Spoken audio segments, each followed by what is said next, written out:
Trump आज दोस्ती का हाथ बढ़ा रहे हैं तो वहीं पीएम मोदी भी उन्हें माफ करते हुए दिखाई दे रहे हैं। ऐसे में अब सवाल यह कि क्या पीएम मोदी ने नए पावर सेंटर में ट्रंप को भी एंट्री दे दी है।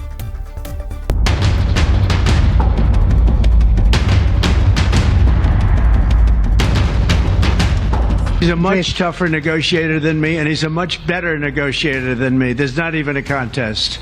Okay? बीते फरवरी के महीने में ट्रंप ने खुद ये बात कही थी कि प्रधानमंत्री मोदी के सामने उनका कोई मुकाबला नहीं, मोदी उनसे बड़े निगोशिएटर हैं। लेकिन शायद अपनी ही कही बात को डोनाल्ड ट्रंप भूल गए और भारत के साथ ही मोलभाव के स्तर पर उतर आए। ट्रंप ने सोचा था कि टैरिफ का दम दिखाकर वो भारत को झुका देंगे, लेकिन हुआ वही जो पूरी दुनिया जानती है। ट्रंप की टैरिफ दादागिरी के आगे मोदी झुके नहीं और कुछ ऐसा कर दिया कि ट्रंप को यू टर्न लेना पड़ा। प्रधानमंत्री मोदी ने चीन से नया वर्ल्ड ऑर्डर लॉन्च कर दिया। एससीओ से आई ये तस्वीरें पूरी दुनिया ने देखी, जिन्हें देखने के बाद ये साफ हो गया कि इस नए वर्ल्ड ऑर्डर में शायद ट्रंप के लिए कोई जगह नहीं है। डोनाल्ड ट्रंप, जो कभी पीएम मोदी के सबसे खास दोस्तों में से एक हुआ करते थे, पीएम मोदी के हाथों ही साइडलाइन कर दिए गए। खुद को साइडलाइन होता देख ट्रंप ने अपनी छटपटाहट के संकेत तभी दे दिए थे जब एक पत्रकार ने ट्रंप से बीजिंग शो को लेकर सवाल पूछे और इसके जवाब में ट्रंप ने कहा कि मैंने पूरा कार्यक्रम देखा और मुझे कुछ बातों का बुरा लगा है। Done that with regard to India, and we're doing it with regard to other things. And I put out a truth last night. You saw that, and I was the one that brought it up. I said they're only doing this. They're looking to when they did what they did. I thought it was a beautiful ceremony. I thought it was very, very impressive.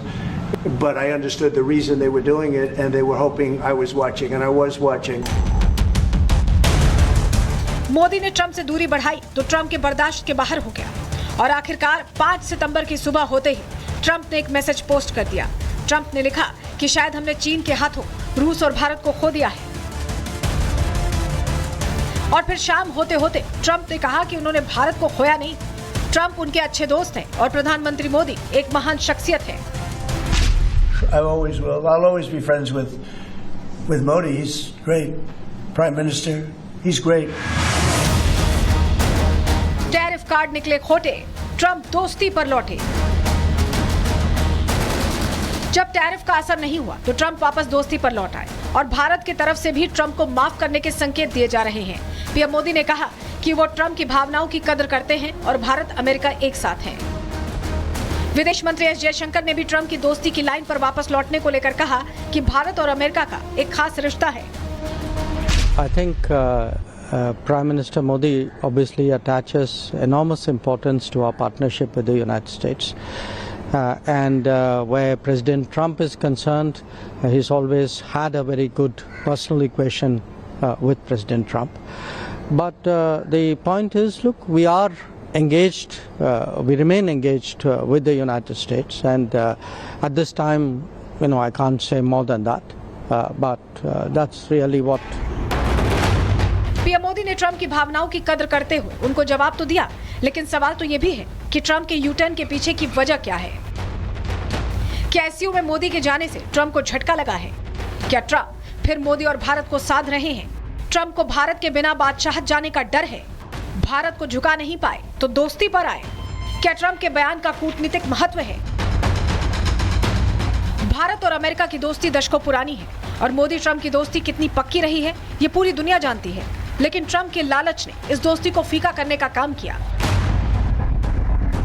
PM Modi तो हमेशा से ही America और भारत को साथ लेकर चलने की वकालत करते रहे हैं। बीते फरवरी के महीने में भी पीएम मोदी ने भारत और अमेरिका को एक साथ महान बनाने का मेगा विजन दिया था। जब अमेरिका और भारत साथ मिलकर काम करते हैं, यानी मागा प्लस मीगा, तब बन जाता है मेगा पार्टनरशिप फॉर प्रॉस्पेरिटी। और यही मेगा स्पिरिट हमारे लक्ष्यों को नया स्केल और स्कोप देती है। कहते हैं सुबह का भूला अगर शाम को घर लौट आए तो उसे भूला नहीं कहते। ऐसे में अब देखना यह होगा कि क्या ट्रंप सच में भारत के साथ रिश्तों को रीसेट करना चाहते हैं या फिर बैकफुट पर आते ही खुद को बचाने की ये भी महज उनकी एक चाल है? Bureau report, Republic Bharat. कुल मिलाकर ट्रंप ने एक बार फिर पीएम मोदी के सामने दोस्ती का हाथ बढ़ा दिया। ऐसे में सवाल यह है कि आखिर ट्रंप ने हाथ पीछे खींचे ही क्यों?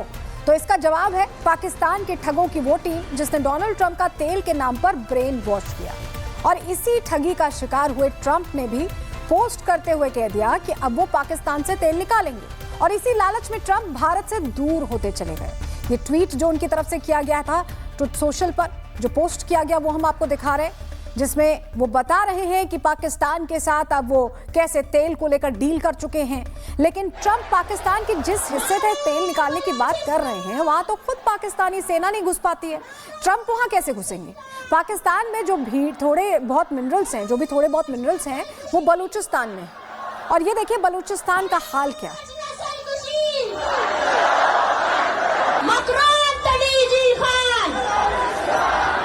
हमारी एक ही पहचान है, वो बलूच है। और बलूच आज मजलूम है, बलूच आज गुलाम है। और जो इस हकीकत को नहीं मानता है वो बलूच के मुखालिफ रियासत का। तो सुन रहे हैं आप, बलोच गुलाम है, ये बलूचिस्तान के लोग कह रहे हैं और पाकिस्तानी लोगों को एंट्री नहीं देते हैं। वो बलूचिस्तान की मांग करते हैं और उसको लेकर उनकी बात बहुत मुखर है। ये तस्वीर भी आपको दिखा रहे हैं, बलूचिस्तान में ही मिनरल्स है, लेकिन यहाँ हालात क्या है ये देखिए। बलूचिस्तान में ट्रंप की कोई एंट्री नहीं हो सकती है, ना क्योंकि पाकिस्तानियों की एंट्री नहीं हो पाती। मुनीर के टैंक तेल के लिए पहुंचे हैं, ये स्थिति है। मतलब इनके हाथ में नहीं है, अपने देश का ये हिस्सा इनके हाथ में है ही नहीं, तो ये क्या दे पाएंगे डोनाल्ड ट्रंप को? तो ऐसे में ये तस्वीरें बताती हैं कि ट्रंप बलूचिस्तान में घुस भी नहीं पाएंगे। एक और तस्वीर देखिए, क्योंकि यहाँ पर ये जो गाड़ियां दिख रही है ना, जो मलबा दिख रहा है, ये पुलिस की गाड़ियां हैं, पाकिस्तानी पुलिस की। और उनका क्या हश्र किया गया, किस स्थिति में है? ये बलूचिस्तान में गाड़ियां आई थी शायद पेट्रोलिंग के लिए या पाकिस्तान का दबदबा दिखाने के लिए, लेकिन बलूचिस्तान में घुसते ही क्या हश्र हुआ है। ये जो तस्वीर आप देख रहे हैं ये बताने के लिए काफ़ी है कि बहुत मुश्किल है कि अगर मिनरल्स हैं भी, तेल है भी, तो उसे एक्सट्रैक्ट किया जाए, उसे निकाला जाए। घुस नहीं देंगे तो निकालेंगे कैसे? अब आपको ग्राफिक्स के जरिए बताते हैं कि किस तरह मुल्ला मुनीर और शाहबाज की जोड़ी ने ट्रंप को ठगी का शिकार बनाया। डिटेल आपके सामने रख रहे हैं। पाकिस्तान में तेल भंडार हकीकत में बहुत सीमित है। पाकिस्तानी ईरानी तेल तस्करी पर पूरी तरह से निर्भर करते हैं और पाकिस्तान में पेट्रोल की कीमत 272 रुपए प्रति लीटर है। 272 रुपए, और ये बढ़ भी सकता है क्योंकि वहां पर बहुत खराब स्थिति है। ईरानी तेल की तस्करी से देश के कई हिस्सों में ईंधन आपूर्ति की जाती है। ट्रंप ने दावा किया कि पाकिस्तान में विशाल तेल भंडार है, अमेरिका पाकिस्तान मिलकर इसका दोहन करेंगे। पाकिस्तान की सरकारी तेल कंपनीज ने ट्रंप के दावों को खारिज कर दिया है। सोचिए, जिस चीज को लेकर डोनाल्ड ट्रंप मुनीर और शाहबाज से डील कर रहे हैं उसको पाकिस्तानी की सरकारी तेल कंपनियां ही खारिज कर रही हैं। कह रही हैं कि कोई विशाल तेल भंडार नहीं है। ये दावा पूरी तरह से बेतुका है। बलोच नेता मीर यार बलोच ने ट्रंप को पत्र लिखकर चेता दिया है कि भाई इनकी बातों में मत आओ, ये बेवकूफ बना रहे हैं। आसिम मुनीर ने उन्हें गुमराह किया, बलोच नेता ने बिल्कुल क्लियर बता दिया तेल और खनिज भंडार बलूचिस्तान के हैं। बलोच नेता कह रहे हैं कि जो तेल और खनिज भंडार है वो बलूचिस्तान के हैं और उससे इन दोनों का, ये जो दोनों एक तरह से टोपी पहना रहे हैं, इनका कोई लेना देना नहीं है। चीन को भी पूर्व पीएम इमरान ने ठगने की कोशिश की थी। इमरान ने भी चीन को तेल का ही लालच दिखाया था, लेकिन चीन ने भी बलूचिस्तान में तेल परियोजनाओं से मना किया क्योंकि क्षेत्र में सुरक्षा जोखिम था, विद्रोहियों का प्रभाव था। तो ऐसे में ये हालात हैं। और इस बीच सोचिए कि मुनीर और शाहबाज ये प्लान बेच आए हैं, डोनाल्ड ट्रंप इस प्लान में फंस चुके हैं। हालांकि अब थोड़ी थोड़ी बुद्धि आ रही है डोनाल्ड ट्रंप को, हो सकता है इस मामले में भी वो थोड़ा समझ जाएं।